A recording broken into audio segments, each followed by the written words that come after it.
어머니, 이번에 와이프가 몸이 안 좋아서 못 가요. 죄송해요. 명절날 아들은 바쁘다는 말만 남기고 전화를 끊었습니다. 또 아프다고? 어머니 나화 씨는 홀로 방 안에 앉아 쓸쓸히 웃었습니다. 그때까지만 해도 그들은 몰랐습니다. 가난한 시골 어머니로만 알았던 그녀가 사실은 자신들의 목숨줄을 쥐고 있다는 사실을요. 지금부터 나화신의 진짜 정체와 그녀가 숨겨왔던 진실의 이야기가 시작됩니다. 오늘도 사연 끝까지 함께 해주세요. 경기도의 한적한 시골집 마당에는 가을의 문턱을 알리는 오후 햇살이 따스하게 내려앉았습니다. 낡았지만 풀을 먹여 빳빳하게 다림질한 연보라색 한복을 곱게 차려입은 나화신이 자그마한 교자상 앞에 미동도 없이 앉아 있었습니다. 오늘로 꼭 이른 해를 채운 그녀의 얼굴에는 굽이굽이 살아온 세월의 강이 깊고 선명하게 흘렀습니다.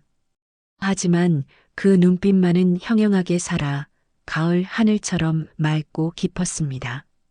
엄마, 생신 진심으로 축하드려요. 이번 생신이 명절날이랑 겹쳤네요. 작은 딸 최지혜의 목소리에는 어머니를 향한 애틋함과 존경이 가득 묻어났습니다. 곁에 나란히 앉은 사위 강성훈도 허리를 깊게 숙였습니다. 장모님, 오래오래 저희 곁에 계셔주세요. 나화신이 주름진 손을 뻗어 딸의 고운 손을 가만히 잡으며 인자한 미소를 지었습니다. 그 미소는 마치 마당가에 핀 코스모스처럼 소박하지만 따뜻했습니다. 고맙다, 지혜야.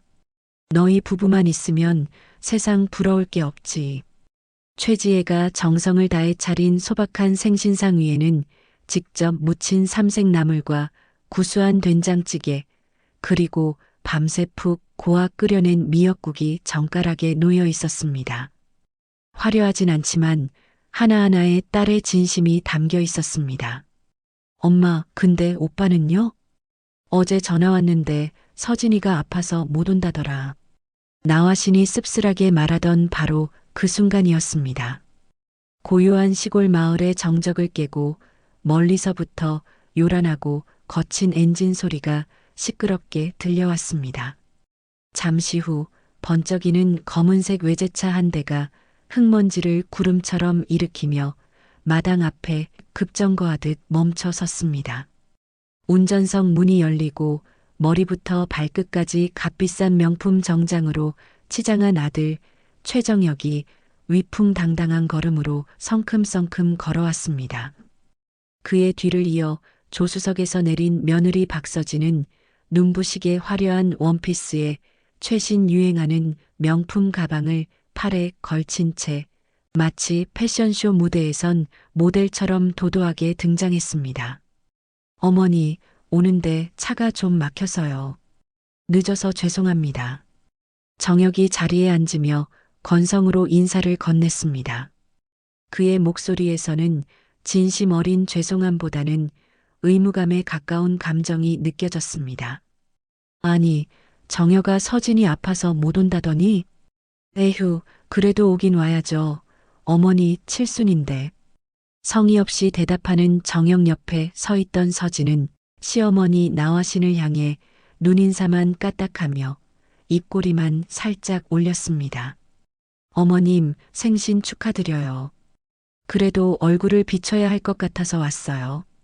그녀의 목소리는 얼음장처럼 차갑고 아무런 감정도 실려 있지 않았습니다. 아가씨도 와 있었네? 오랜만이에요?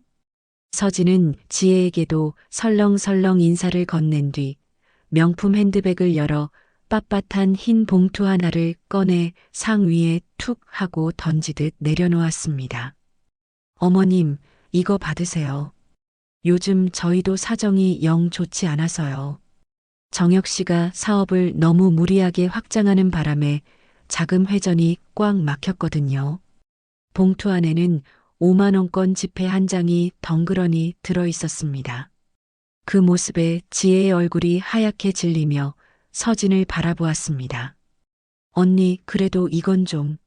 아가씨는 몰라요. 사업하는 사람들이 하루하루 얼마나 피 말리는 전쟁을 치르는지 매일이 살얼음판이라니까요. 박서진이 귀찮다는 듯 손을 휘휘 내저으며 말을 잘랐습니다. 그때 정혁의 휴대폰이 요란한 벨소리를 울리며 분위기를 깨뜨렸습니다. 아, 잠시만요. 정혁이 미간을 찌푸리며 자리에서 일어나 마당 한쪽 구석으로 걸어가 전화를 받았습니다. 그의 목소리는 순식간에 날카로워지며 점차 커졌습니다. 김 부장, 지금 자재를 빼면 어떡하자는 겁니까? 아니, 그럼 공사는 누가 하냐고요. 일단 시장에서 제일 싼 걸로라도 구해다 대충 떼어요. 준공일만 맞추면 장땡이지 않습니까? 정혁이 답답한 듯 거친 손으로 머리를 마구 헝클어뜨리며 전화기에 대고 고함을 질렀습니다. 돈이 없으면 어떻게든 만들어내야죠. 그게 바로 사업하는 사람의 능력이라고요. 화 씨는 아무 말 없이 마치 남의 집 불구경하듯 무심한 표정으로 아들의 모습을 조용히 지켜보고 있었습니다. 그녀의 눈빛에는 실망도, 안타까움도, 그 어떤 감정도 드러나지 않아 오히려 섬뜩할 정도였습니다.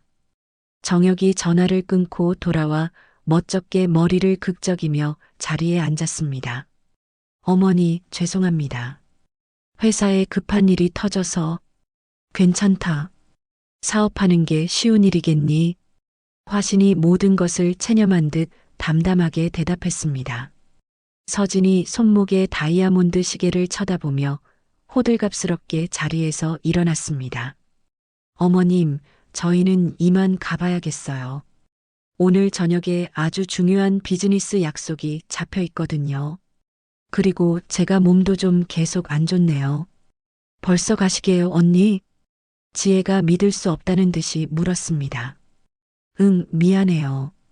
아가씨, 다음에 날 잡아서 따로 봐. 그럼 이만. 서진이 가방을 챙겨들며 서둘러 인사를 마쳤습니다. 정혁도 아내의 뒤를 따라 일어나며 어머니에게 마지못해 고개를 숙였습니다. 어머니, 그럼 건강히 계십시오. 생신 축하드리고 조만간 다시 찾아뵙겠습니다. 그래, 어서들 가보거라. 운전 조심하고. 정혁 부부가 타고 온 외제차가 또 한 번 흙먼지를 일으키며 사라진 후 마당에는 어색한 침묵만이 감돌았습니다. 지혜가 분을 사귀지 못하고 어머니 옆에 앉으며 울먹였습니다. 엄마, 오빠랑 언니가 정말 너무하네요. 어떻게 칠순 생신날에 저럴 수가 있어요. 됐다, 지혜야. 아픈데 와준 게 어디야. 나화신이 오히려 딸의 등을 부드럽게 토닥이며 위로했습니다.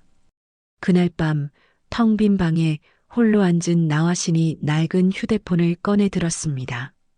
익숙하게 며느리 박서진의 SNS에 들어가자 방금 올라온 새로운 게시물이 눈에 들어왔습니다. 화려한 호텔 뷔페에 사내 진미가 가득한 사진과 함께 이런 글이 적혀 있었습니다. 시어머니 칠순 잔치 다녀온 후 근데 명절이랑 겹쳐서 2번 안 가도 됨. 우리끼리 호캉스. 역시 이 맛에 돈 쓰지. 이게 진짜 인생 아니겠어? 나화씨는 그 게시물을 한참 동안 말없이 들여다보더니 천천히 고개를 끄덕였습니다. 그녀의 입가에 싸늘한 미소가 번졌습니다. 휴대폰을 조용히 덮은 나화신이 먼지 쌓인 오래된 유선 전화기를 들었습니다. 수화기 너머로 단정하고 차분한 중년 남성의 목소리가 들려왔습니다. 회장님, 말씀하십시오. 김비서. 나화신의 목소리는 조금 전에 온화한 시골 노인의 것이라고는 믿기지 않을 만큼 차갑고 위험 있게 변해 있었습니다. 이제 때가 온 것 같습니다. 며칠 후 서울 강남에 번쩍이는 빌딩 숲 사이 정혁의 사무실은 그야말로 아수라장이었습니다. 정혁의 건설사에 닥친 위기는 하루아침에 불어닥친 태풍이 아니었습니다. 그것은 이미 몇 달 전부터 예고된 재앙과도 같았죠. 무리한 사업 확장과 값싼 부실 자재를 사용하며 아슬아슬하게 외줄타기를 하던 그의 회사는 안에서부터 서서히 썩어 들어가고 있었습니다. 며칠 전 아내 서진을 달래기 위해 무리해서 다녀온 호텔 호캉스는 골마 터지기 직전에 상처 위에 반창고 하나를 붙인 격에 불과했습니다. 대표님, 하청업체에서 이게 마지막 통보랍니다. 석 달을 기다려줬는데 더는 못 참겠다고 내용 증명을 보내왔습니다. 직원의 보고에 정혁은 마른 세수를 했습니다. 바로 그때 사무실 문이 벌컥 열리며 잔뜩 화가 난 서진이 쳐들어왔습니다. 최정혁? 서진이 들고 있던 명품백을 소파에 집어 던지며 쏘아붙였습니다. 또야? 당신 카드 정지된 게 이번 달만 몇 번째인 줄 알아? 백화점 직원들 앞에서 내가 얼마나 창피했는지 아냐고. 정혁이 지친 목소리로 대꾸했습니다. 몇 달째 자금 압박 때문에 그래. 어떻게든 막아보려고 했는데. 막아? 뭘 막아? 당신이 무리하게 사업 벌일 때부터 내가 알아봤어. 그럴 거면 며칠 전에 호텔은 왜 가자고 했어? 사람 기대하게 만들고선 이게 뭐야? 그건 당신 기분이라도 풀어주려고 내가 마지막 남은 돈까지 긁어 모아서 갔던 거잖아. 두 사람이 삿대질하며 싸우던 순간 사무실 문이 다시 급하게 열리고 부장이 땀을 뻘뻘 흘리며 뛰어들어왔습니다. 대표님, 정말 큰일 났습니다. 또 무슨 일이야? 우리 회사의 마지막 생명줄이었던 김 회장 측에서 투자금을 전액 회수하겠다고 방금 통보해 왔습니다. 당장 내일까지 투자 원금을 모두 상환하라고 합니다. 그 말에 정혁의 얼굴이 숯처럼 까맣게 변했습니다. 뭐라고? 그게 무슨 소리야? 갑자기 왜? 우리 회사가 부실 자재를 사용해서 부실 시공을 일삼는다는 소문이 업계에 쫙 퍼졌다면서 더는 신뢰할 수 없다고 하더군요. 이것이 바로 결정타였습니다. 몇 달간 위태롭게 버티던 성이 와르르 무너져 내리는 소리가 들리는 듯 했습니다. 그때 또 다른 직원이 겁에 질린 얼굴로 황급히 뛰어들어왔습니다. 대표님, 채권자들이 전부 회사 밑으로 몰려왔습니다. 몇 달치 공사대금 못 받은 하청업체 사장님들이 전부 트럭 몰고 와서 지금 당장 돈 내놓으라고 난리입니다. 정혁이 비틀거리며 창가로 다가가 밖을 내려다보았습니다. 건물 앞은 분노한 사람들로 가득했습니다.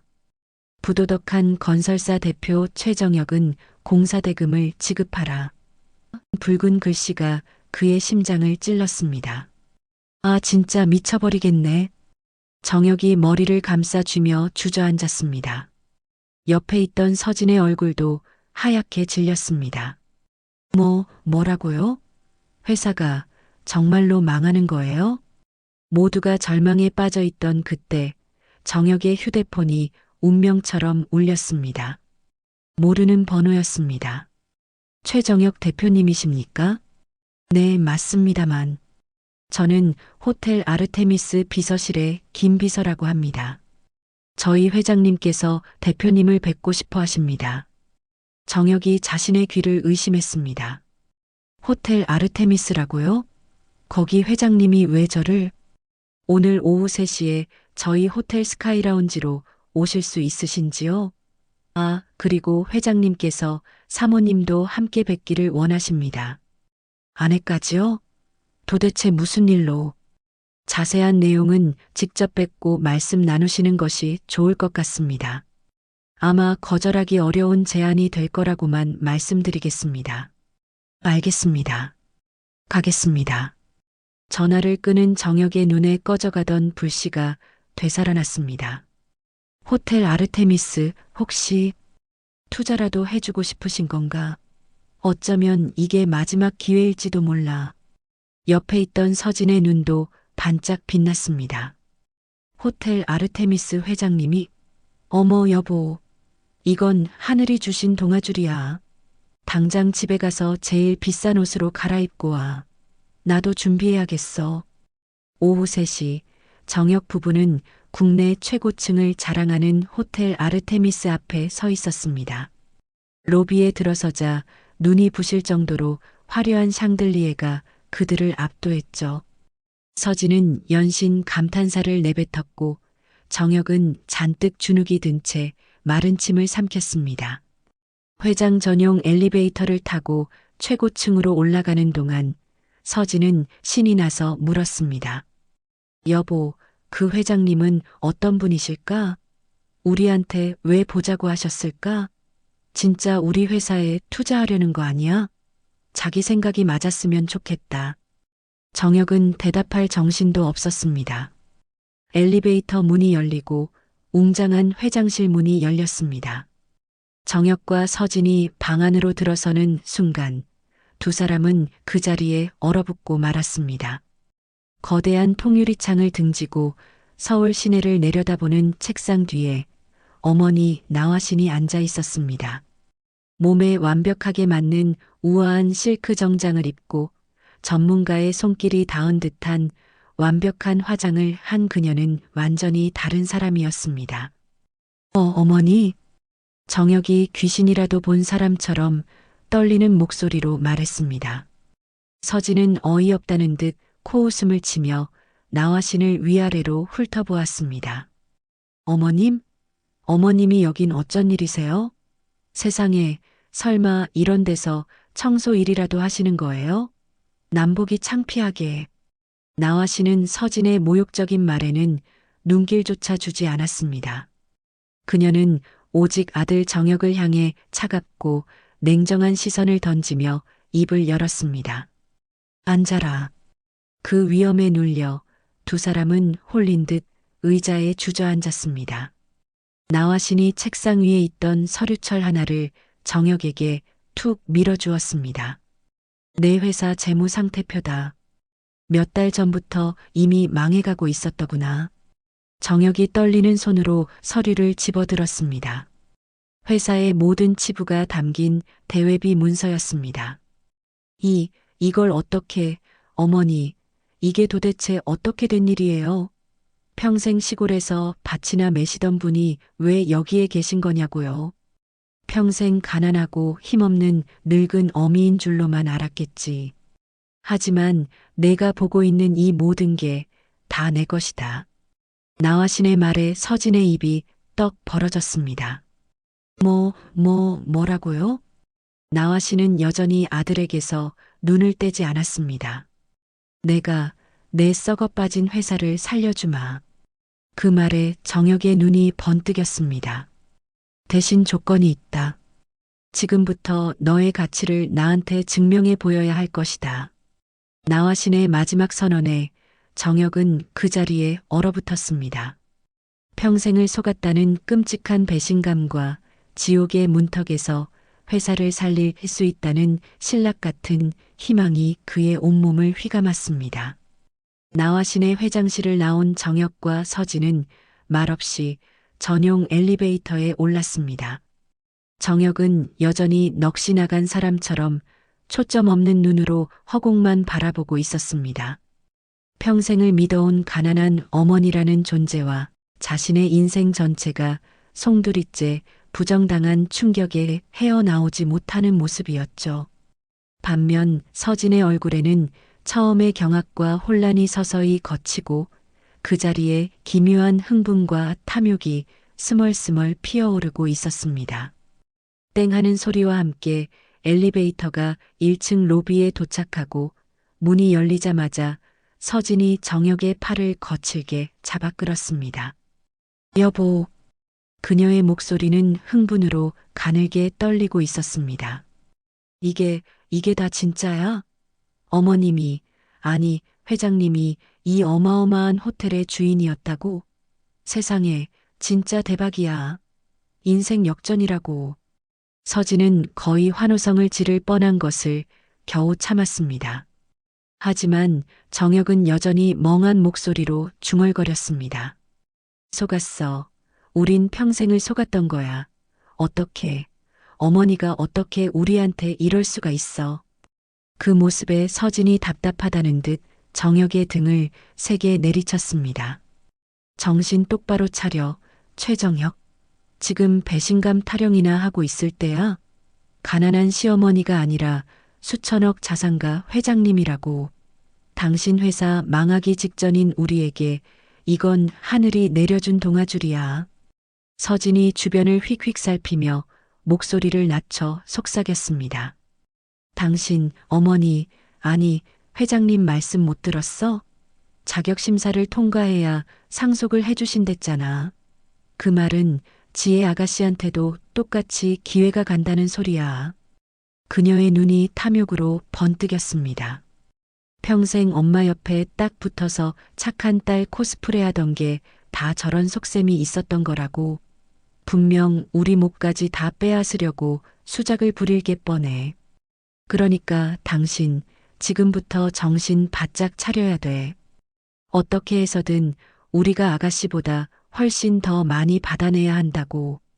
서진의 다그침에 정혁의 멍했던 눈동자가 서서히 초점을 되찾기 시작했습니다. 배신감에 대한 분노는 어느새 동생 지혜에 대한 경쟁심과 재산에 대한 탐욕으로 변질되고 있었습니다.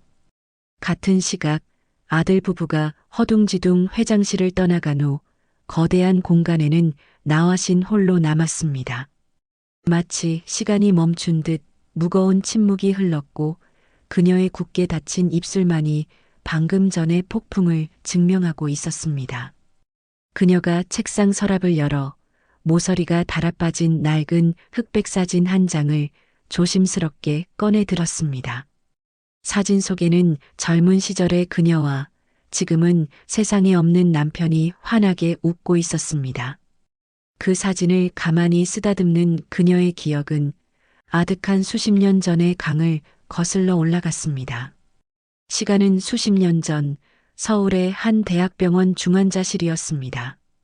온갖 의료기계들이 내는 차가운 경고음 속에서 한 남자가 산소호흡기에 의지에 힘겹게 숨을 내쉬고 있었습니다. 호텔 아르테미스의 창업주이자 나화신의 남편이었습니다. 당시 35살이었던 젊은 나화신이 병상 옆에 뜬 눈으로 앉아 남편의 차가운 손을 꽉 잡고 있었습니다. 그녀의 눈가는 이미 눈물로 짓물러 붉게 부어 있었습니다. 여보, 남편이 마른 입술을 겨우 움직여 그녀를 불렀습니다. 응, 나 여기 있어. 말하지 말고 어서 쉬어요. 아니야, 꼭 해야 할 말이 있어.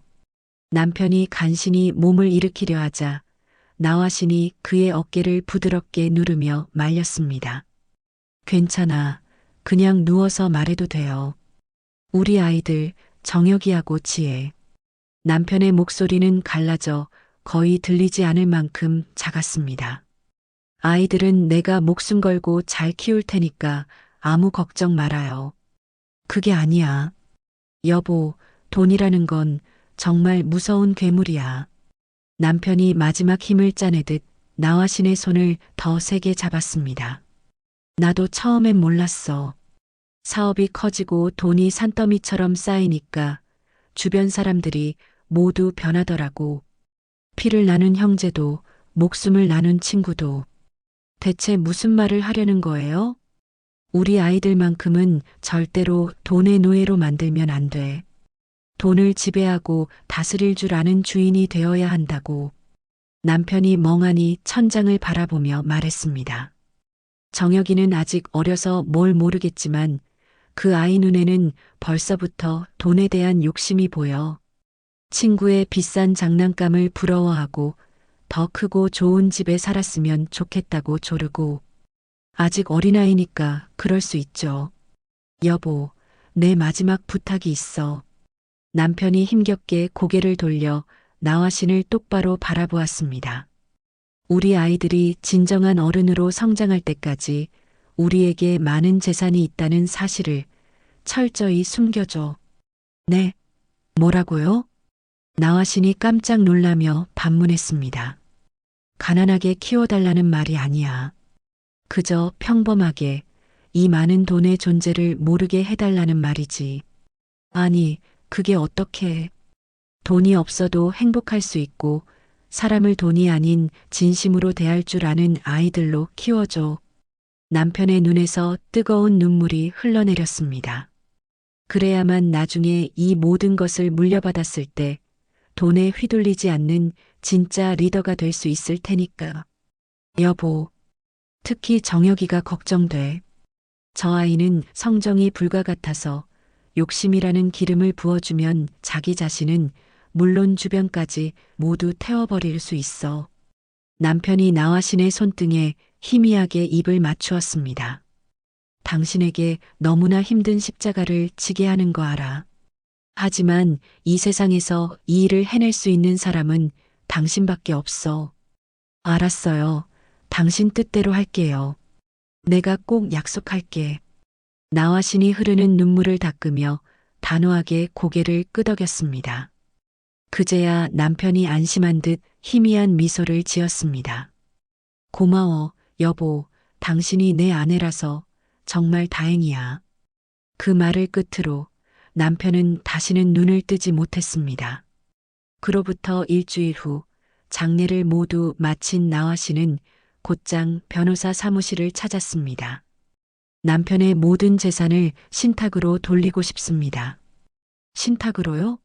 그럼 사모님께서 직접 경영하지 않으시겠다는 말씀이십니까?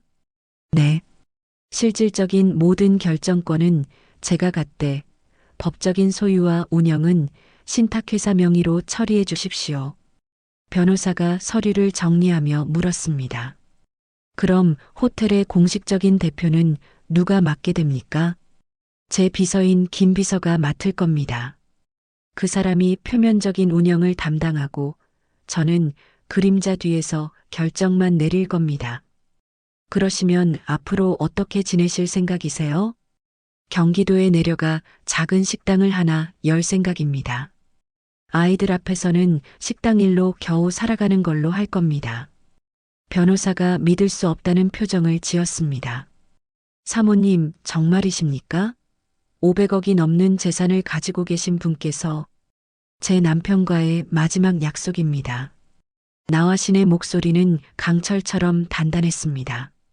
그렇게 나화신은 세상에 존재하지만 보이지 않는 얼굴 없는 회장이 되었습니다. 김 비서가 호텔의 공식 대표 역할을 맡았고 모든 중요한 결정은 시골 식당 한 구석, 낡은 전화기 너머의 나화신이 비밀리에 내렸습니다. 아이들에게는 아버지가 남긴 얼마 안 되는 보험금으로 간신히 살아간다고 말했습니다. 어머니가 힘들게 일하는 모습을 보며 정혁과 지혜는 각자 다른 어른으로 성장했지만 나화 씨는 단 한 번도 진실을 말하지 않았습니다. 수십 년 전 기억에서 돌아온 나화 씨는 붉은 석양이 완전히 자취를 감춘 회장실에서 남편의 사진을 가슴에 품었습니다. 여보, 드디어 당신과의 약속을 지킬 때가 왔어요. 이제 정말 시작이네요. 가슴에 품은 남편의 사진 위로 나화신의 마음속에서 또 다른 기억의 파편들이 수면 위로 떠올랐습니다. 의도된 가난 속에서 너무나도 다른 모습으로 자라나던 두 아이의 어린 시절이었습니다.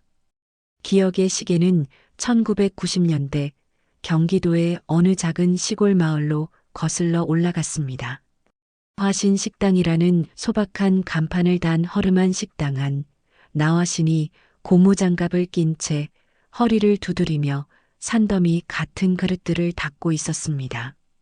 그때 교복을 입은 15살의 정혁이 잔뜩 굳은 얼굴로 식당 문을 열고 들어왔습니다. 엄마, 다녀왔어요. 우리 아들 왔구나. 배고프지? 얼른 밥부터 먹어라. 나화신이 젖은 손을 앞치마에 닦으며 아들을 반갑게 맞았습니다. 정혁이 구석진 테이블에 책가방을 던지듯 내려놓고는 짜증스럽게 말했습니다. 엄마, 저 내일 현장학습 가는데 돈 좀 주세요. 현장학습? 아이고, 그걸 엄마가 깜빡했네. 얼마나 필요한데? 5만 원이요. 나화신의 얼굴에 순간 그늘이 졌습니다. 그녀는 잠시 망설이더니 아들의 시선을 피하며 고개를 숙였습니다. 정혁아, 정말 미안한데 혹시 다음 주까지 기다려줄 수 있을까? 이번 달 식당 매출이 영 좋지 않아서. 또요? 또 돈 없다는 소리예요? 정혁이 들고 있던 젓가락을 상에 탁 소리가 나게 내려놓으며 벌컥 화를 냈습니다. 친구들은 용돈 받아서 가고 싶은 거 다 사고 현장학습 같은 건 걱정도 안 한단 말이에요. 근데 왜 우리 집은 맨날 이래요? 저만 못 가면 반에서 얼마나 창피하겠어요. 정혁아, 엄마가 정말 미안하다. 어떻게든 다른 방법을 찾아볼게. 바로 그때 10살배기 지혜가 오빠보다 훨씬 낡은 책가방을 메고 다녀왔습니다. 하며 씩씩하게 들어왔습니다. 식당 안에 냉랭한 공기를 느낀 지혜는 어머니와 오빠의 눈치를 살피며 조심스럽게 물었습니다. 오빠 현장학습 가는 것 때문에 그래? 그래. 엄마가 또 돈이 부족해서. 정혁이 퉁명스럽게 대답하자 지혜는 잠시 망설이더니 자신의 책가방에서 빨간 돼지 저금통을 꺼내 두 손으로 오빠에게 내밀었습니다. 오빠, 이거 써. 내가 1년 동안 모은 용돈이야. 지혜야. 나화신이 감동과 미안함이 뒤섞인 표정으로 딸을 바라보았습니다. 하지만 정혁은 그 모습에 오히려 자존심이 상한 듯 얼굴이 시뻘개졌습니다. 됐어. 내가 거지야? 동생 돈까지 뺏었으면서 구차하게 현장학습 가고 싶지 않아. 정혁이 자리에서 벌떡 일어나며 울분을 터뜨렸습니다. 언제까지 우리가 이렇게 살아야 하는데요? 다른 애들 아버지는 다 좋은 회사 다니고 번쩍이는 차도 끌고 다니는데 왜 우리 아버지는 보험금 몇 푼 남겨주고 가서 우릴 고생시키냐고요. 정혁아, 정말 지긋지긋해요. 이 좁아터진 식당도 맨날 돈 없다, 힘들다 하는 소리도 저는 커서 절대로 이렇게 안 살 거예요. 정혁은 악에 바친 소리를 지르며 안방으로 뛰어들어가 문을 쾅 닫아버렸습니다. 지혜가 조용히 어머니 곁으로 다가가 작은 손으로 나화신의 손을 꼭 잡았습니다. 엄마, 괜찮아. 오빠가 화난 건 엄마 때문이 아니야. 엄마가 매일 얼마나 힘들게 일하시는지 나는 다 알아. 나화신은 끝내 참지 못하고 어린 딸을 끌어안으며 소리 없이 눈물을 훔쳤습니다. 시간이 흘러 비가 추적추적 내리던 어느 날이었습니다. 허리가 굽은 할머니 한 분이 비에 젖은 채 식당으로 들어왔습니다. 저 사장님, 정말 미안한데 뜨신 국밥 한 그릇만 외상으로 주실 수 있을까? 내일 꼭 돈 들고 올게. 나화씨는 한치의 망설임도 없이 할머니의 손을 잡고 안으로 이끌었습니다. 할머니, 뭘 그런 말씀을 하세요. 얼른 여기 앉으세요. 뜨끈하게 국밥 한 그릇 금방 말아드릴게요. 그 모습을 본 지혜가 어머니 곁으로 다가와 속삭였습니다. 엄마, 우리도 힘든데 저 할머니께 공짜로 드려도 괜찮아요? 지혜야, 세상에는 우리보다 더 어려운 분들이 많단다. 가진 게 없어도 나눌 수 있는 마음만은 가난해지면 안 되는 거야. 그게 사람답게 사는 거란다. 지혜는 고개를 끄덕이더니 할머니께 다가가 물 한 잔을 공손히 건넸습니다. 하지만 그 광경을 방 안에서 지켜보던 정혁은 차가운 목소리로 쏘아붙였습니다. 엄마는 자선사업가예요? 그렇게 공짜로 막 퍼주니까 우리 식당이 맨날 이 모양 이 꼴인 거잖아요. 장사는 돈 벌려고 하는 거라고요. 정혁은 경멸의 눈빛을 보내고는 다시 방으로 들어가 버렸습니다. 같은 가난 속에서도 두 아이는 너무나도 다른 나무로 자라고 있었습니다. 정혁은 가난을 수치와 상처로 받아들이며 돈에 대한 비뚤어진 갈망을 키워갔습니다. 반면 지혜는 어려운 환경 속에서도 사람을 이해하고 배려하는 따뜻한 마음을 키워갔습니다. 나화씨는 그런 두 아이의 모습을 조용히 그리고 아프게 지켜보며 남편의 유언을 곱씹었습니다. 과연 이 길이 옳은 것인지 수없이 흔들렸지만 그녀는 남편과의 약속을 지켜내야만 했습니다. 아이들의 어린 시절을 떠올린 나화신이 책상 서랍을 열었습니다. 그 안에는 두꺼운 파일 하나가 정성스럽게 보관되어 있었어요. 표지에는 자녀 평가 보고서 2010년부터 현재까지라고 적혀 있었습니다. 15년 전으로 시간이 거슬러 올라갔습니다. 2010년 호텔 아르테미스 비서실이었어요. 당시 35세였던 김 비서가 컴퓨터 앞에 앉아 보고서를 작성하고 있었습니다. 회장님, 이달 관찰 보고서 완성되었습니다. 김 비서가 나화신에게 서류를 건넸어요. 나화신이 첫 장을 넘기며 읽기 시작했습니다. 2010년 3월 15일 큰아들 최정혁 30세 관찰 기록이라고 적혀 있었어요. 어머니, 요즘 식당 장사는 어때요? 당시 최정혁이 어머니에게 물었던 대화가 녹취록으로 기록되어 있었습니다. 그냥 그렇지. 먹고 살만해. 에휴, 언제까지 그렇게 사실 거예요? 차라리 식당 정리하고 서울로 오세요. 서울 가서 뭐하니? 나이도 많은데. 그래도 이런 시골에서 계시는 것보다는 나아요. 보기에도 안 좋고. 김 비서의 분석 의견이 그 밑에 적혀 있었어요. 큰아들은 어머니의 현재 상황을 부끄러워하는 경향을 보임. 경제적 성공에 대한 욕구가 강하며 가난에 대한 거부감이 심각한 수준. 다음 페이지에는 작은 딸 최지혜의 기록이 있었습니다. 엄마, 무릎이 아프시죠? 제가 파스 사다 드릴게요. 괜찮다, 지혜야. 돈 아껴라. 엄마 건강이 더 중요해요. 제가 아르바이트비로 살게요. 김 비서의 분석 작은 딸은 어머니에 대한 진정한 관심과 애정을 보임. 경제적 어려움보다 가족의 건강과 행복을 우선시하는 성향. 시간이 더 흘러 2015년의 기록들이었습니다. 최정혁이 박서진과 결혼한 후의 일이었어요. 식당에서 있었던 일이 상세하게 기록되어 있었습니다.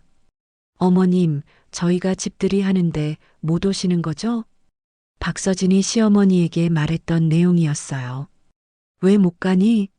갈 수 있지. 아, 그게 아니라 오시는 분들이 다 서울 사람들이라서요. 혹시 어머님이 불편하실까 봐요.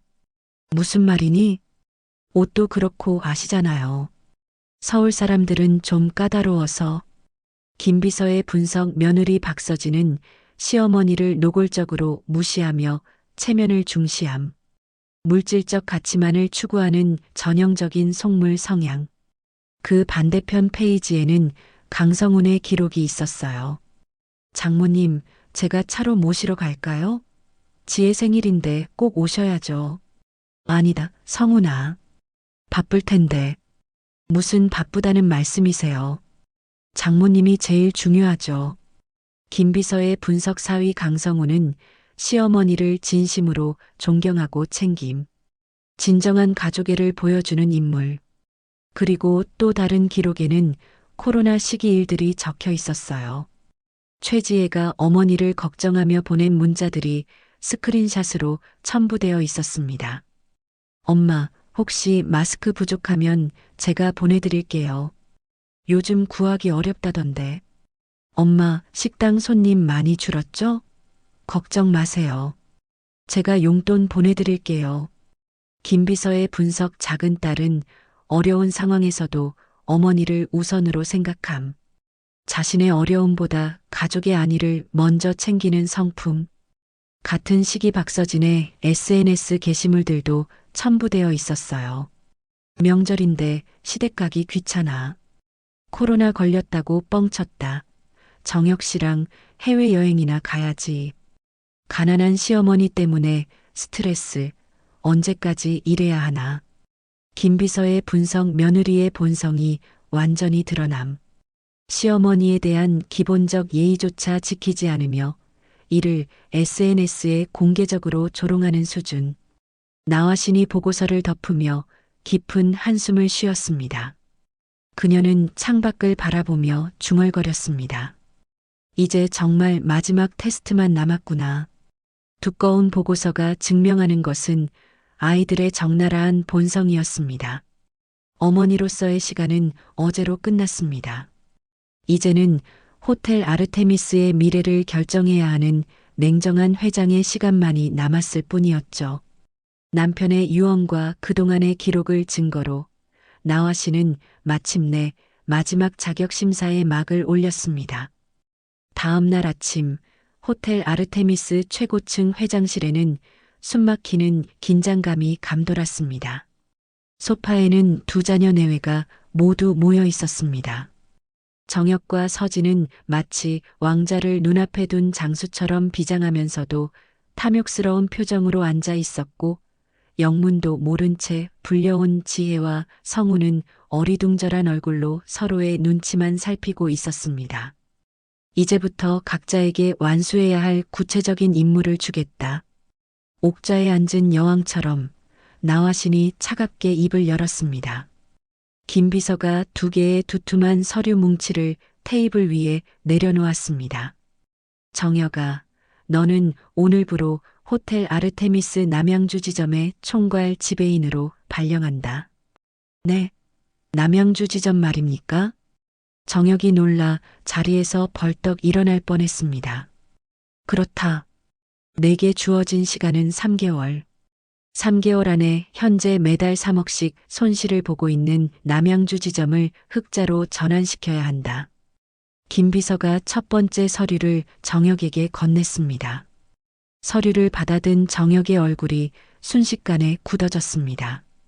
어머니, 이건 말도 안 됩니다. 이 지점은 지난 2년간 계속해서 적자만 기록한 곳입니다. 호텔 업계의 고질적인 암덩어리라고요.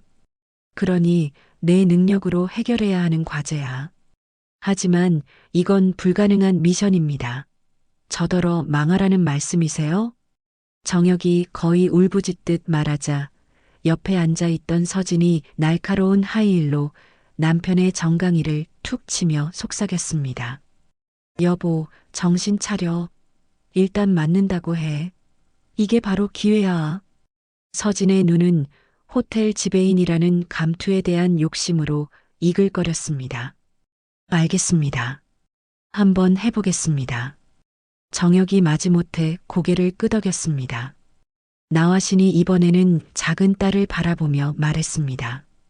지혜야, 너는 나를 따라 본점 옥상으로 올라가자. 옥상에요? 거긴 왜? 지혜가 의아한 표정을 지었습니다. 잠시 후 모두가 엘리베이터를 타고 호텔 옥상으로 올라갔습니다.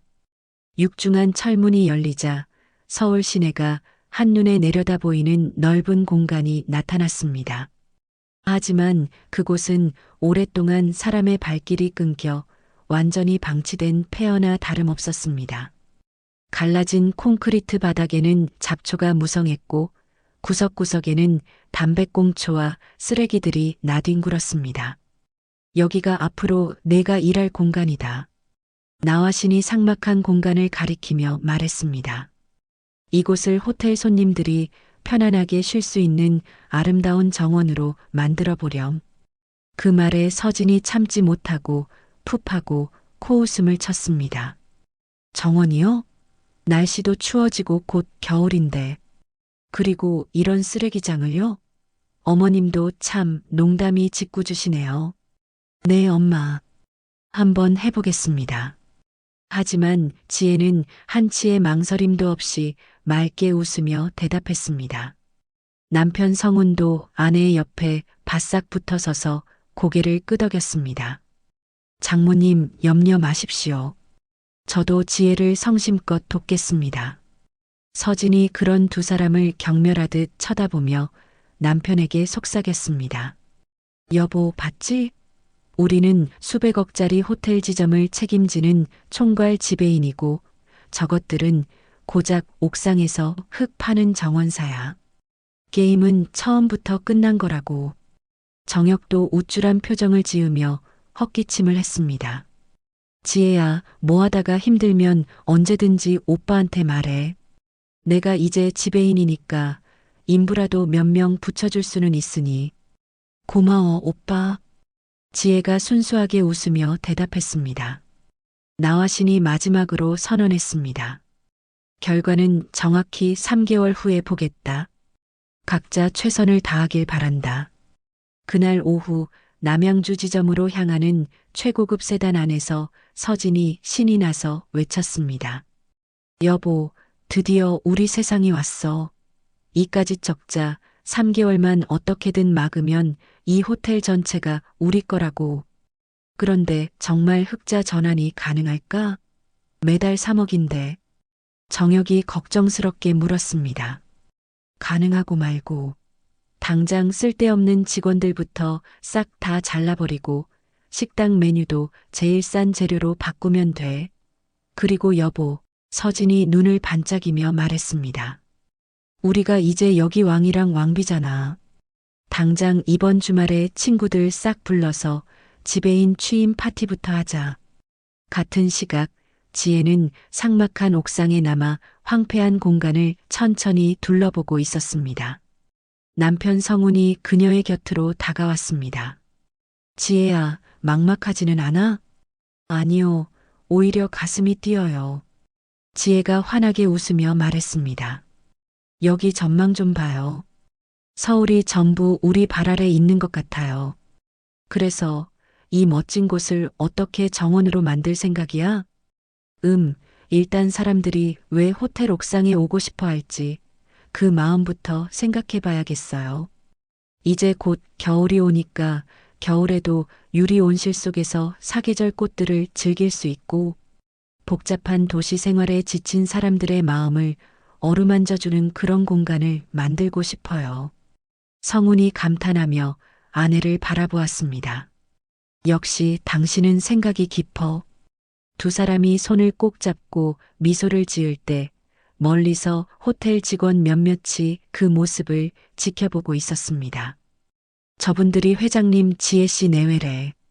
어머, 남양주 지점으로 간 아드님네랑은 분위기가 완전 딴판이네. 그분들은 첫날부터 호텔을 자기 집 안방처럼 쓰던데 직원들의 표정에서 이미 두 팀에 대한 평가는 극명하게 엇갈리고 있었습니다. 그리고 그 모든 상황은 회장실의 나화신에게 실시간으로 보고되고 있었습니다. 그녀는 조용히 고개를 끄덕였습니다. 그래, 이제 정말 시작이구나. 나화신이 던져놓은 시험의 판 위에서 아들과 딸은 자신들이 얼마나 철저하게 관찰되고 있는지 꿈에도 모른 채 본색을 드러내기 시작했습니다. 불과 일주일이라는 시간은 그동안 숨겨져 있던 두 자녀 내외의 본성을 뿌리까지 드러내기에 충분한 시간이었습니다. 남양주 지점에서는 그야말로 피바람이 불기 시작했습니다. 김 팀장, 이리 좀 와봐요. 총괄 지배인 명패를 앞에 둔 정혁이 호텔 레스토랑의 베테랑 팀장을 호출했습니다. 15년간 호텔의 주방을 지켜온 김 팀장이 조심스럽게 다가왔습니다. 네, 지배인님. 부르셨습니까? 이 메뉴판 내가 어제 검토해 봤어요. 음식 가격이 무슨 호텔 뷔페 값이야? 정신 나갔어요?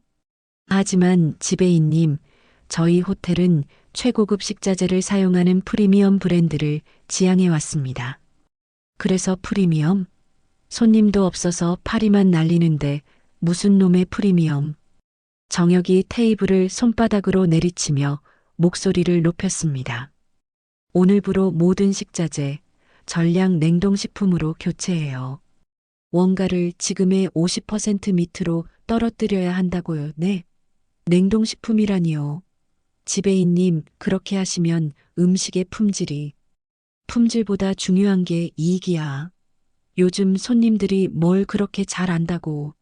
대충 모양만 그럴싸하게 내면 다 속아 넘어가.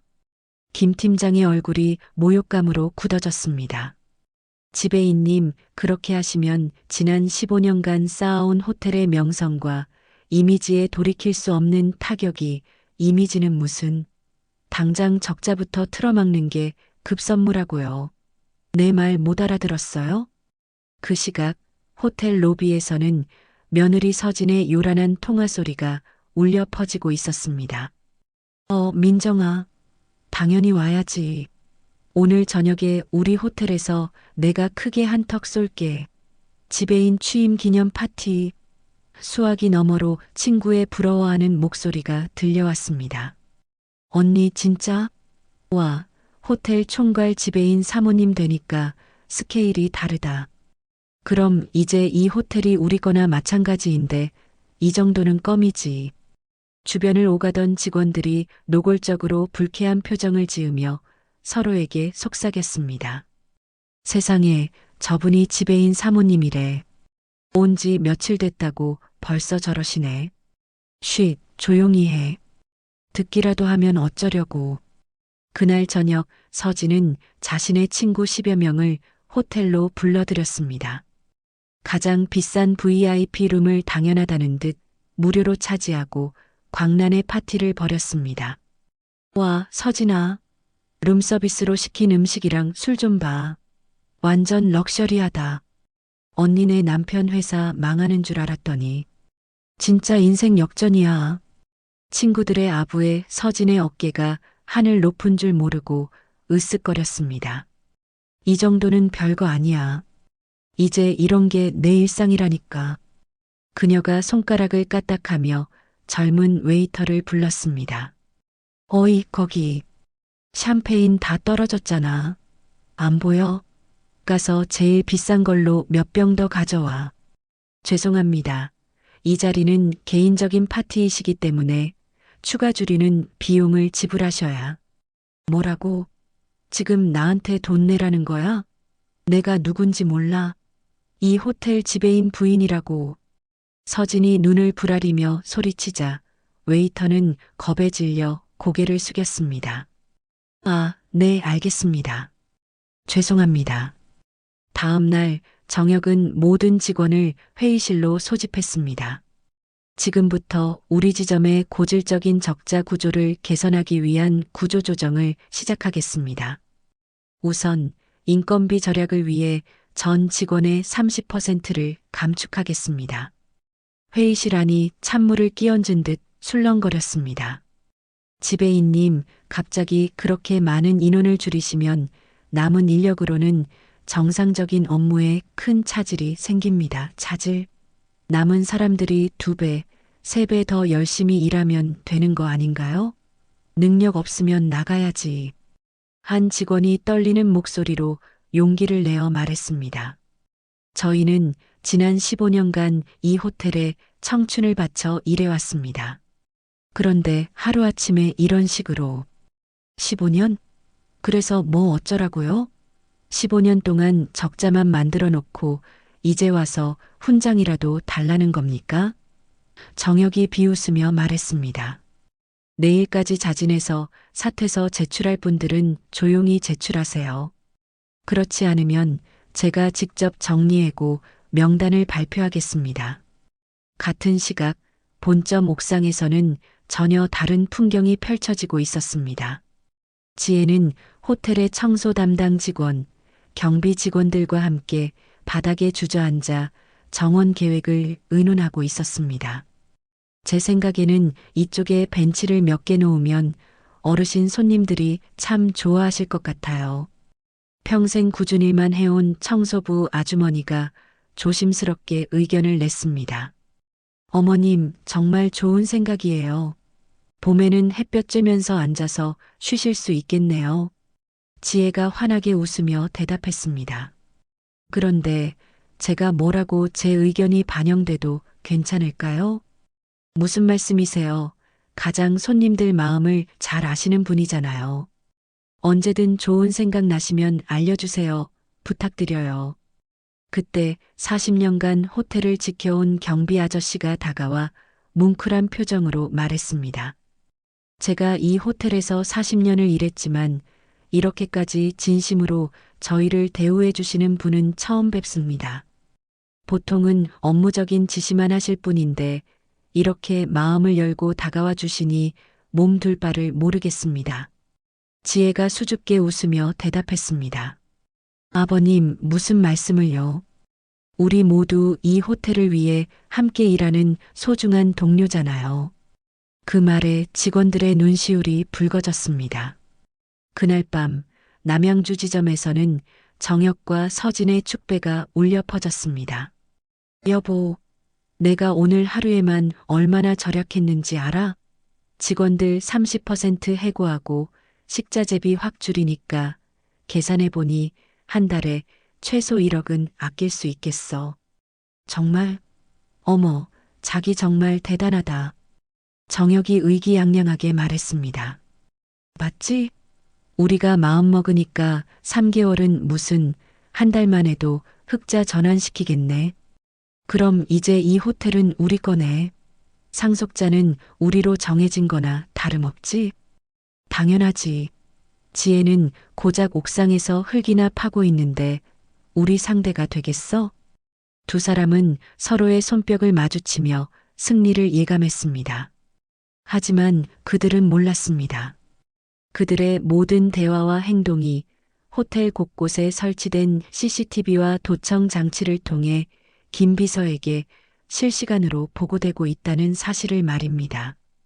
김 비서가 나화신에게 전화를 걸었습니다.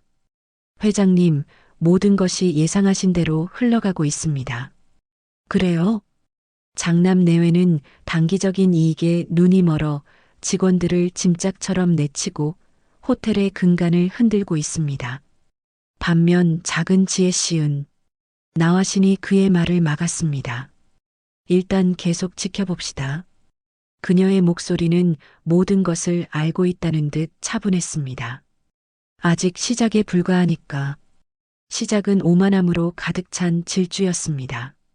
하지만 그런 질주의 끝은 언제나 파국적인 추락으로 끝나는 법이었죠. 2달이라는 시간은 정혁이 스스로 쌓아 올린 모래성이 먼지처럼 허무하게 무너져 내리기에 충분한 시간이었습니다. 남양주 지점에서는 마침내 정혁이 그토록 피하고 싶었던 악몽이 현실이 되었습니다. 지배인님, 큰일 났습니다. 새하얗게 질린 주방장이 거의 넘어질 듯이 정혁의 사무실로 뛰어들어왔습니다. 무슨 일인데 이렇게 호들갑이에요? 손님들이 식중독 증세를 보인다고 호텔 프런트로 불같이 항해 전화가 쏟아지고 있습니다. 그 말에 정혁의 얼굴이 한순간에 잿빛으로 변했습니다. 뭐라고요? 몇 명이나? 처음엔 5명이었는데 지금은 15명, 아니 20명으로 늘었습니다. 지금도 계속 늘고 있어요. 바로 그때 쇼핑을 마치고 돌아온 서진이 사무실 문을 열고 들어왔습니다. 여보, 무슨 일이야? 밖에 구급차가 왜 이렇게 요란하게. 식중독, 사고가 터졌어. 뭐? 서진의 손에 들려있던 명품 쇼핑백들이 바닥으로 우수수 떨어졌습니다. 바로 그 순간부터 정혁의 휴대폰이 미친 듯이 울리기 시작했습니다. 지옥의 서막을 알리는 벨소리였습니다. 여보세요. 지배인님, 방금 보건소에서 나왔습니다. 역학조사 결과 즉시 영업정지 조치를 내린다고 합니다. 아니, 조사도 없이 어떻게. 저희가 수거해간 냉동식자재에서 기준치를 초과하는 식중독균이 다량 검출되었다고 합니다. 전화를 끊자마자 칼같이 다른 전화가 걸려왔습니다. 최정혁 지배인님이십니까? 저희는 YTC 기자입니다. 귀 호텔의 대규모 식중독 사고에 대해 공식 입장을 요청하는데요.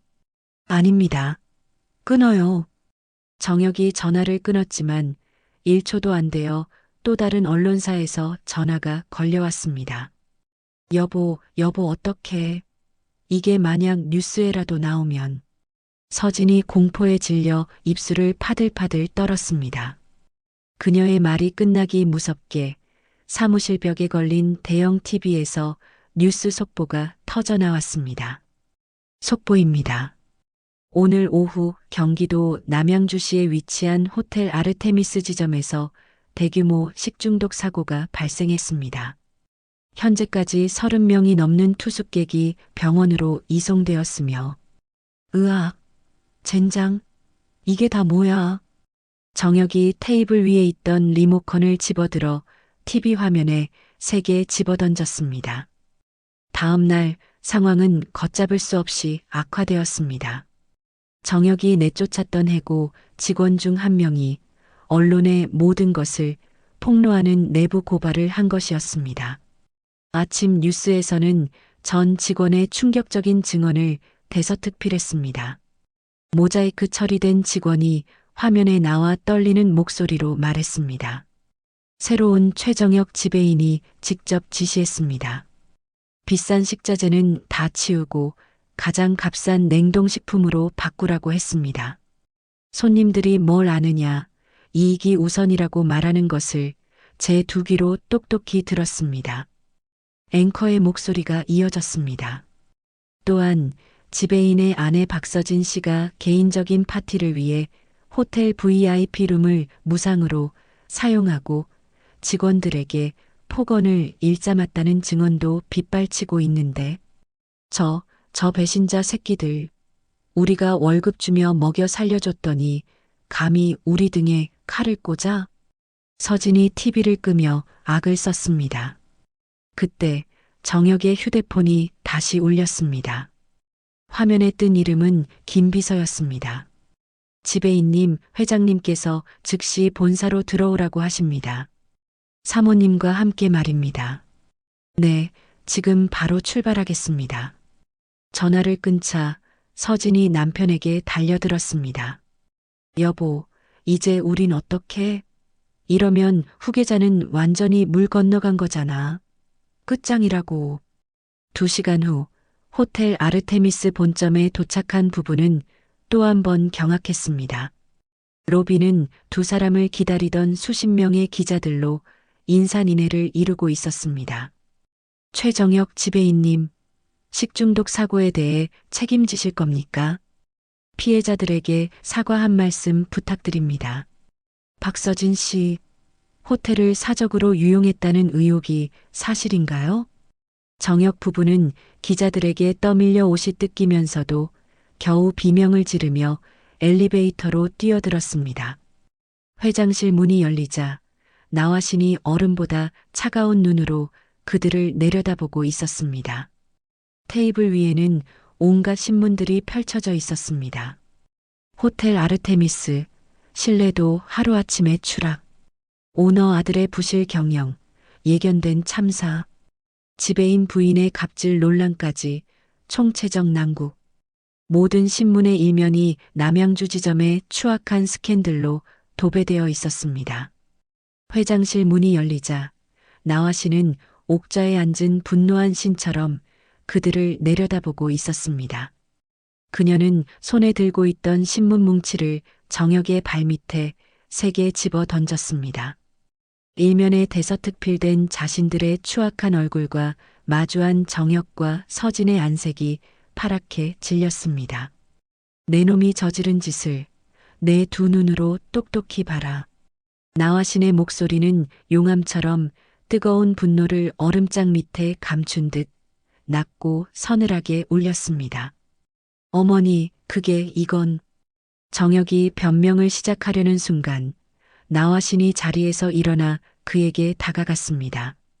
내 놈의 그 더러운 탐욕 때문에 수십 명의 무고한 사람들이 병상에 누워 고통받고 있다. 호텔을 믿고 찾아준 손님들의 뒤통수를 치고 그들의 목숨을 위협한 것이 바로 너야. 하지만 이건 전적으로 제 탓이 아닙니다. 원래부터 그 지점이 문제가 많았고 직원들이 말을 안 듣고. 정혁이 억울하다는 듯이 말하자 옆에 서 있던 서진이 갑자기 정혁을 경멸과 혐오가 뒤섞인 눈으로 쳐다보았습니다. 여보, 어떻게 당신은 이 순간까지 그런 비겁한 변명을 할 수가 있어요? 뭐? 정혁이 믿을 수 없다는 얼굴로 아내를 돌아보았습니다. 서진은 기다렸다는 듯이 나화신을 향해 고개를 돌리고 눈물을 터뜨렸습니다. 어머님, 죄송합니다. 제가 남편을 잘못 만나 이 모든 죄를 함께 뒤집어 쓰게 되었습니다. 서진아, 너 지금 무슨 소리를 하는 거야? 서진은 정혁의 말을 무시하고 마치 고해성사를 하듯 말을 이었습니다. 제가 손님들께는 그래도 좋은 음식을 대접해야 한다고 할 때마다 저 사람은 제게 세상 물정 모르는 소리 한다며 면박을 줬어요. 뭔가, 그놈의 원가 소리만 하면서요. 직원들을 자를 때도 제가 그러면 안 된다고 울며 말렸지만 저 사람은 제 말은 귓등으로도 듣지 않았습니다. 그녀는 그 자리에 무릎을 꿇으며 나화신의 다리에 매달렸습니다. 어머님, 저는 정말 말리려고 했습니다. 하지만 힘이 없었어요. 이 모든 건 돈에 눈이 멀어버린 저 사람의 단독 범행입니다. 정혁이 할 말을 잃고 허망하게 아내를 바라보았습니다.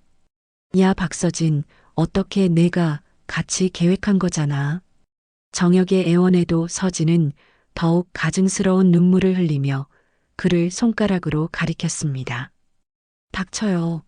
누가 당신 같은 인간 쓰레기랑 같이 성공한대? 어머님, 저 이 사람이랑 이혼할래요. 위자료만 잘 챙겨주시면 조용히 물러나겠습니다. 정혁의 얼굴에서 마지막 핏기마저 사라졌습니다. 자신이 목숨처럼 사랑했던 여자가 위기의 순간이 오자 자신을 썩은 고기처럼 내버리고 있었습니다. 나화씨는 그 추악한 연극을 지켜보며 차갑게 식어버린 분노를 갈무리했습니다.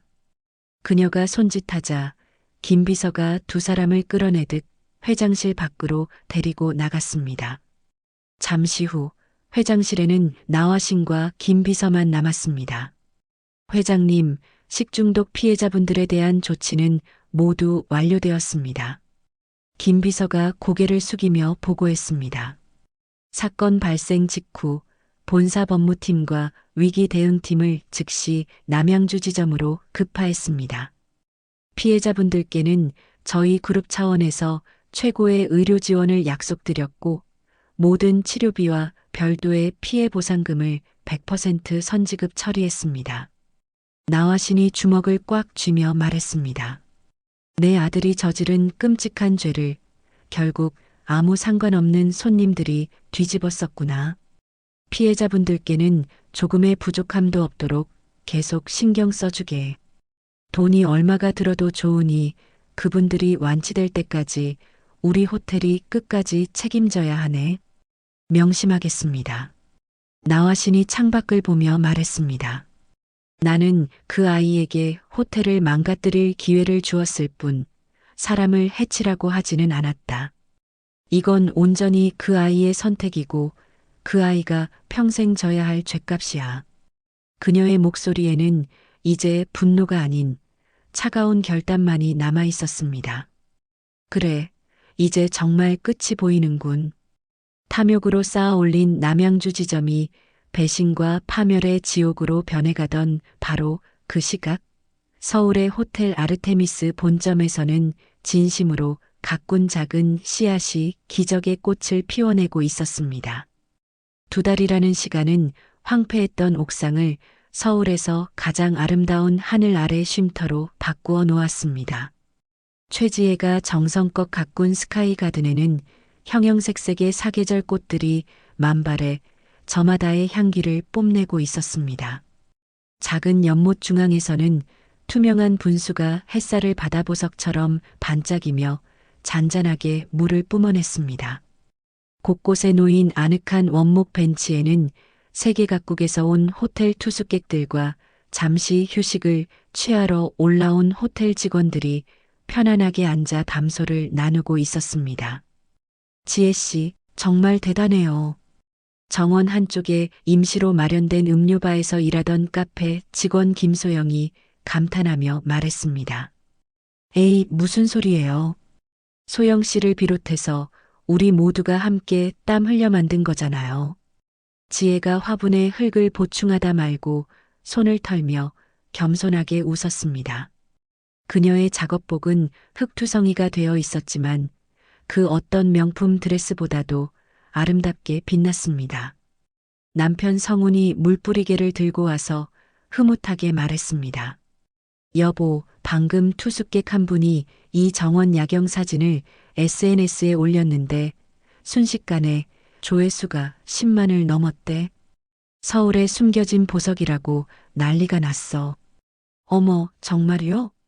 바로 그때 40년 경력의 경비 아저씨가 숨을 헐떡이며 옥상으로 뛰어 올라왔습니다. 지혜 씨, 큰일 났습니다. 로비에 기자들이 와서 지혜 씨과 인터뷰를 하고 싶다고 요청했습니다. 네, 기자요? 지혜가 깜짝 놀라며 물었습니다. 네, 국내 최고의 여행 전문 기자라고 자신을 소개하더군요. 이 유리 온실 정원이 온라인에서 너무나도 유명해졌다면서요. 30분 후 유명 여행 작가이자 기자인 이미경이 옥상 정원에 올라와 눈앞에 펼쳐진 풍경에 넋을 잃었습니다. 와, 세상에 정말 환상적이네요. 서울 한복판에 이런 공간이 있었다니. 이미경이 정원을 천천히 거닐며 감탄했습니다. 어떻게 이런 공간을 만들 아이디어를 생각하셨어요? 처음부터 단순히 예쁘고 화려한 정원을 만들고 싶었던 건 아니에요. 지혜가 벤치에 앉으며 차분하게 설명했습니다. 저는 그저 이 바쁘고 삭막한 도심 속에서 살아가는 사람들이 아주 잠깐이라도 마음의 평안을 찾고 위로받을 수 있는 곳을 만들고 싶었을 뿐이에요. 공간에 철학이 담겨 있군요. 이런 생각을 하시게 된 특별한 배경이 있나요? 저는 어릴 때부터 어머니가 운영하시는 작은 식당에서 수많은 손님들을 배우며 자랐어요. 지혜의 목소리가 한층 더 따뜻해졌습니다. 온종일 세상에 치여 지친 얼굴로 들어오신 분들이 어머니가 차려주신 따뜻한 밥 한 그릇에 다시 웃음을 되찾는 모습을 매일같이 봤거든요. 그때 배운 것 같아요. 아주 작은 진심과 배려가 사람들에게 얼마나 큰 힘이 되는지를요. 이미경이 그녀의 말을 하나하나 받아 적으며 고개를 끄덕였습니다. 이곳에서 함께 일하는 직원분들의 반응은 어떤가요? 그때 정원 한쪽을 쓸고 있던 청소 담당 아주머니가 조심스럽게 다가왔습니다. 기자 양반, 그건 내가 대답해도 될까? 네, 어머님. 물론입니다. 나는 이 호텔에서 10년 넘게 꾸준히 일만 했슈. 그런데 우리 지혜 씨 같은 분은 정말 처음 봤어. 아주머니의 목소리에는 꾸밈없는 진심이 가득했습니다. 높으신 양반 따님인데도 우리 지혜 씨는 매일 아침 우리 이름을 하나하나 불러주면서 고맙다고, 감사하다고 인사를 해줘요. 주변에 있던 다른 직원들도 하나둘씩 모여들어 거들었습니다. 맞아요. 이 정원 만들 때도 저희 의견을 얼마나 많이 물어보셨다고요. 손님들이 어떤 의자를 좋아할지, 동선은 어떻게 짜야 편할지. 비가 억수같이 쏟아지던 날에도 혼자 우산 쓰고 나오셔서 갓 심은 꽃들 쓰러질까봐 밤새 지지대를 세워주시는 모습 보고 저희 직원들 전부 감동했어요. 이미경의 눈가가 촉촉해졌습니다. 정말 대단하네요. 이런 아름다운 이야기들을 제 기사에 꼭 담겠습니다. 일주일 후 이미경의 기사는 국내 최고의 여행 매거진과 포털 사이트 메인을 장식했습니다. 서울 최고의 힐링 스팟 호텔 아르테미스 스카이 가든을 가다. 기사에는 정원의 황홀한 사진들과 함께 지혜의 철학이 담긴 인터뷰가 깊이 있게 실렸습니다. 특히 진정한 아름다움은 화려함이 아니라 사람을 향한 따뜻한 마음에서 나온다는 그녀의 마지막 말은 수많은 사람들의 마음을 울렸습니다. 기사가 나간 후 호텔 아르테미스의 예약 전화는 그야말로 불이 났습니다. 팀장님, 이번 주말 객실 예약률이 80%를 넘었습니다. 전부 스카이가든 패키지 고객입니다. 예약 담당 직원이 흥분해서 보고했습니다. 네, 팀장님이요? 지혜가 깜짝 놀라며 되물었습니다. 네, 방금 전 회장님께서 지혜님을 스카이가든 관리팀 팀장으로 정식 임명하셨습니다.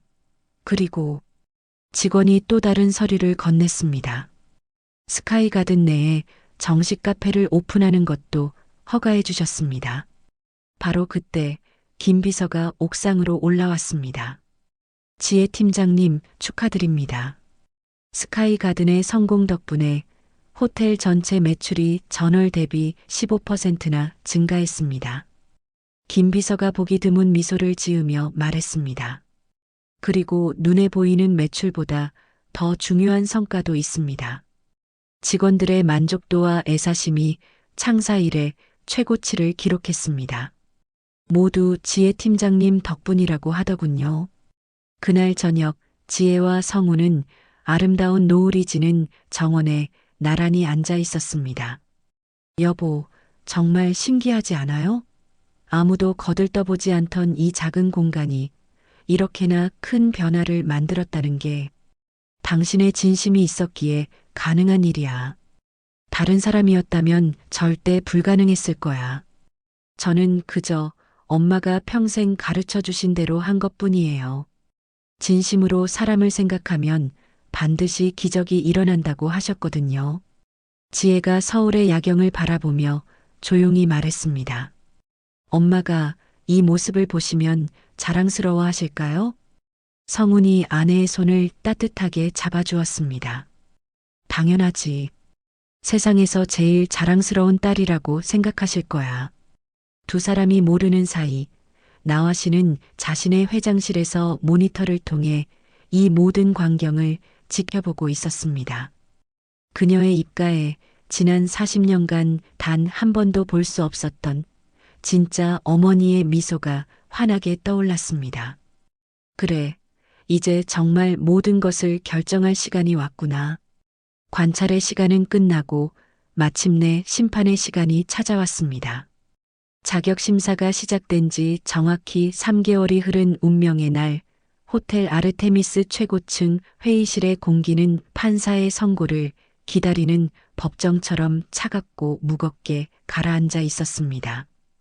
회의실 상석에는 나화신이 흔들림 없는 눈빛으로 앉아 있었고 그 옆에는 김 비서가 두꺼운 파일들을 정리하며 그녀를 보좌했습니다. 한쪽 편에는 정혁과 서진이 앉아 있었습니다. 남양주 지점 사태 이후 그들의 얼굴에서는 과거의 오만함은 온데간데 없이 사라지고 폐잔병의 초라함과 불안감만이 짙게 어려 있었죠. 반대편에는 지혜와 성훈이 소박한 옷차림이지만 맑고 담담한 표정으로 앉아 있었습니다. 호텔의 총괄 사장과 주요 임원들 또한 긴장한 채 자리를 지키고 있었습니다. 지금부터 지난 3개월간 진행된 상속 자격 심사의 최종 결과를 발표하겠다. 나화신이 차분하지만 회의실 전체를 압도하는 위험 있는 목소리로 말문을 열었습니다. 김 비서가 일어서서 대형 스크린을 켰습니다. 첫 번째 화면에는 남양주 지점의 처참한 성적표가 그래프와 숫자로 나타났습니다. 장남 최정혁 총괄 지배인의 남양주 지점 운영 결과입니다. 김 비서가 냉정한 목소리로 발표를 시작했습니다. 대규모 식중독 사고로 인한 강제 영업정지 30일, 피해자 배상금 총 12억 원, 그리고 브랜드 이미지 추락으로 인한 향후 추정 손실액 약 50억 원입니다. 정혁이 고개를 푹 숙인 채 떨리는 손으로 얼굴을 감쌌습니다. 서진은 손수건으로 눈물을 닦는 신용을 했습니다. 또한 부당해고로 인한 노동청 고발 및 소송 비용, 직원들에 대한 갑질 논란까지 겹치면서 호텔 그룹 전체의 신뢰도가 창사 이래 최저치로 떨어졌습니다. 김 비서가 리모컨을 누르자 화면은 아름다운 옥상 정원의 풍경으로 바뀌었습니다. 반면 차녀 최지혜 팀장의 스카이가든 프로젝트는 다음과 같은 결과를 창출했습니다. 호텔 본점의 주말 객실 예약률 35% 증가, 연회장을 포함한 식음료 파트 매출 15% 동반 상승, 직원 만족도 및 애사심 85% 향상이라는 성과를 거두었습니다. 그리고 김 비서가 잠시 말을 멈추고 미소를 지었습니다. 서울시가 선정한 올해의 우수 기업 환경상과 국내 여행업계가 뽑은 올해의 혁신상을 동시에 수상하는 영예를 안았습니다. 회의실에 앉아있던 임원들 사이에서 나지막한 감탄의 한숨이 터져나왔습니다. 이것이 지난 3개월간의 객관적인 결과입니다. 김 비서가 자리에 앉자 나화신이 천천히 일어섰습니다. 하지만 이것이 심사의 전부는 아니다. 그녀가 서랍에서 40년의 세월이 담긴 두꺼운 파일을 꺼내 테이블 위에 올려놓았습니다. 이것은 지난 40년간 기록해온 너희들의 진짜 모습이 담긴 자녀 평가 보고서다. 정혁과 서진의 얼굴이 종이장처럼 하얗게 변했습니다. 김 비서가 파일을 열고 담담하게 모든 내용을 읽기 시작했습니다. 잠시 후 나화신이 천천히 일어서서 아들을 바라보았습니다. 정혁아, 너는 내 놈의 욕심을 채우기 위해서라면 오랜 친구도, 너를 믿어준 손님들의 건강도, 심지어 내 애미의 체면까지도 서슴없이 버릴 수 있는 아이다. 어머니, 그리고 서진아, 너는 위기의 순간이 오면 가장 가까운 내 남편의 등에 칼을 꽂는 배신자다. 서진이 결국 울음을 터뜨렸습니다. 나화신이 이번에는 딸에게로 시선을 돌렸습니다. 그 눈빛은 한결 부드러웠습니다. 지혜야, 너는 가난 속에서도 사람을 귀하게 여길 줄 알았고 진심이 기적을 만든다는 것을 내 스스로 증명해 보였다. 엄마, 지혜의 눈에도 뜨거운 눈물이 맺혔습니다. 나화신이 회의실 전체를 둘러보며 마침내 최후의 심판을 선언했습니다. 이 모든 결과를 종합하여 호텔 아르테미스 그룹의 새로운 대표이사를 이 자리에서 발표하겠다. 모두가 숨을 죽였습니다. 신임 대표이사는 차녀 최지혜다. 선언이 끝나자마자 회의실은 임원들의 우레와 같은 박수 소리로 가득 찼습니다. 선언이 끝나자마자 회의실은 임원들의 우레와 같은 박수 소리로 가득 찼습니다. 모두가 진심으로 기뻐하는 얼굴이었습니다. 바로 그 순간 정적이 내려앉은 한쪽 구석에서 박수 소리가 아닌 기괴한 웃음소리가 터져 나왔습니다. 하하하하하. 모든 사람의 시선이 소리의 근원지 정혁에게로 쏠렸습니다. 그는 고개를 숙인 채 미친 사람처럼 어깨를 들썩이며 웃고 있었습니다. 쉬하고 있네.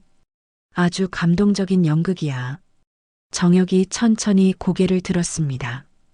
그의 눈은 핏발이 선 채 증오로 이글거리고 있었습니다. 그는 박수를 치는 임원들을 둘러보며 비웃더니 곧장 나화신을 향해 걸어갔습니다. 어머니, 아니, 나화신 회장님. 이게 다 처음부터 회장님이 짜놓은 각본이었군요.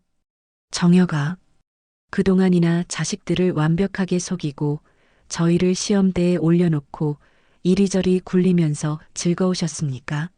이 모든 비극을 만들어 놓고 이제 와서 고상한 심판관 행세를 하니 만족스러우시냐고요. 그의 폭언의 옆에 있던 서진의 얼굴이 새하얗게 질렸습니다. 그녀는 이것이 마지막 기회라는 것을 직감했습니다. 어머님 보세요. 이 사람이 충격에 정신까지 나갔어요. 원래 저런 사람이 아니었는데. 서진이 눈물 연기를 시작하려는 순간 정혁이 그녀의 팔을 거칠게 잡아챘습니다. 닥쳐. 이 배신자 같은 년. 아, 여보 왜 이래. 너 같은 속물이 내 옆에서 돈. 노래만 부르지 않았어도 내가 이 지경까지는 안 왔어. 내 돈으로 명품을 휘감을 땐 언제고 이제 와서 피해자 코스프레야? 정혁이 회의실에 있는 모두에게 외쳤습니다. 여러분, 이 여자가 제 카드로 한 달에 얼마를 썼는지 아십니까? 여기 있는 임원들 연봉보다 많을 겁니다. 그래놓고 이제 와서 자기는 아무것도 몰랐다고요? 하? 두 사람이 회의실 한복판에서 서로를 물어뜯는 추악한 광경이 펼쳐졌습니다. 그만. 나와신의 얼음 같은 한마디에 모든 소음이 멎었습니다. 그녀는 경멸이 가득한 눈으로 서로의 머리채라도 잡을 기세인 아들 내외를 차갑게 내려다보았습니다. 내 놈들에게 주는 마지막 선택지다. 정혁아, 내가 파멸시킨 남양주 지점으로 돌아가 가장 낮은 곳 청소부부터 다시 시작해라. 그것이 싫다면 지금 당장 내 집안에서 영원히 나가거라. 그러자 정혁이 다시 한번 비웃음을 터뜨렸습니다. 남양주? 하? 내가 미쳤습니까? 그 시궁창으로 다시 돌아가게 어머니의 꼭두각시 노릇을 하라고요? 그가 회의실 문 쪽으로 뒷걸음질 치며 소리쳤습니다. 차라리 당신들의 비밀을 세상에 다 폭로하고 같이 죽고 말지. 40년 동안 벌인 이 위선적인 사기극, 언론이 알면 아주 좋아할 거야. 정혁아, 당신들끼리 얼마나 잘 사나 한번 봅시다. 정혁은 마지막 저주를 퍼붓고는 회의실 문을 박차고 뛰쳐나갔습니다. 복도 너머로 기자들을 향해 여기 있는 사람들 다 사기꾼이야. 내가 전부 다 폭로할 테니 나한테 오시오. 라고 외치는 그의 목소리가 희미하게 들려왔습니다.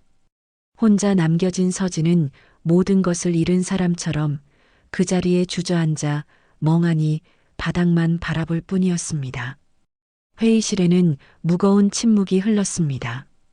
김 비서가 나와신의 곁으로 다가왔습니다.